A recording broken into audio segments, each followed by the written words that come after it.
जळगाव शहरात मोकाट कुत्र्यांचा उच्छाद दिवसेंदिवस वाढत असून एकाच दिवशी शहरातील विविध भागात मोकाट कुत्र्यांनी तब्बल 34 जणांवर हल्ला करून त्यांना जखमी केले आहे. जखमीमध्ये बालकांसह वृद्धांचाही समावेश असून सर्वांवर शासकीय वैद्यकीय महाविद्यालयात रुग्णालयात उपचार सुरू आहे. जळगाव शहरात सरासरी 30 महिन्याला सुमारे 900 तर वर्षभरात तब्बल 10,000हून अधिक नागरिकांना मोकाट कुत्र्यांचा चावा घेतल्याच्या घटना घडत असल्याची माहिती समोर आली आहे.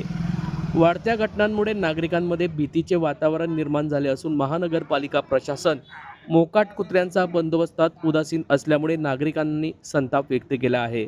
दरम्यान कुत्रा चावल्यानंतर जखम स्वच्छ पाण्याने धुवून तत्काळ रुग्णालयात दाखल व्हावे व घरगुती उपचार करू नयेत असे आवाहन डॉक्टरांनी केले आहे. या संदर्भात जळगावकर नागरिक अनुप पाठक व सहाय्यक वैद्यकीय अधीक्षक डॉक्टर जाकीर पठाण नेमकं काय बोलले आहेत ते जाणून घेऊयात. या संदर्भातली माहिती आज दिनांक 21 मे रोजी दुपारी 2 वाजता माध्यमांना प्राप्त झाली आहे. जळगाव शहरात मोकाट कुत्र्यांचा खूप वावर वाढलेला आहे. या ठिकाणी आपल्यालाही कुत्रं चावलेलं आहे, काय सांगाल? जय महाराष्ट्र.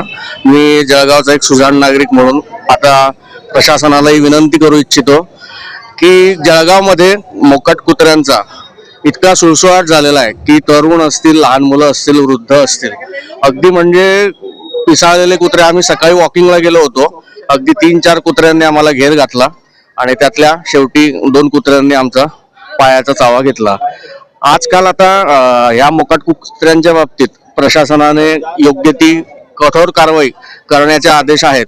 प्राणी मित्र वगैरे सर्व आपल्या जागेवर ठीक आहे, पण यातनं कोणाच्या जीवाची जीवितहानी होऊ नये एवढीच आमची नम्र विनंती आणि प्रशासनाने योग्य ती कारवाई लवकरात लवकर करावी. यापूर्वीही एका बालकाचा जीव या मोकाट कुत्र्यांच्या हल्ल्यामध्ये गेलेला आहे, मात्र अद्यापही महानगरपालिकेतर्फे कुठल्याही प्रकारची ठोस उपाययोजना करण्यात आली नाही, काय सांगाल?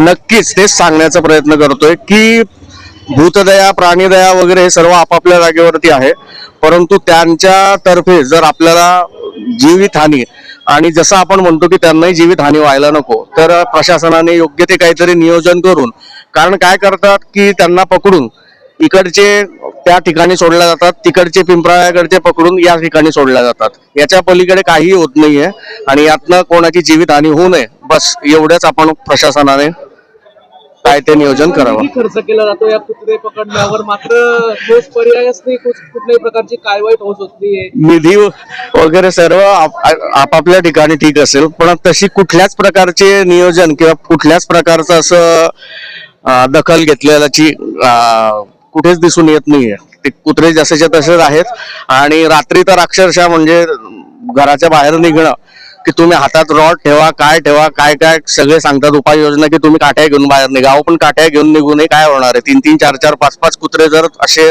लसके तोडायला बाहेर निघत असतील तर कठीण काम आहे. भविष्यामध्ये हे फार विकोपाला जाण्याच्या अगोदर प्रशासनाने योग्य ती कारवाई करावी. मी अनुप श्रीराम पाठक, महाबळ एरिया. सर, काय सांगाल? डॉगबाईटच्या संख्येमध्ये मोठ्या प्रमाणात वाढ झालेली आहे.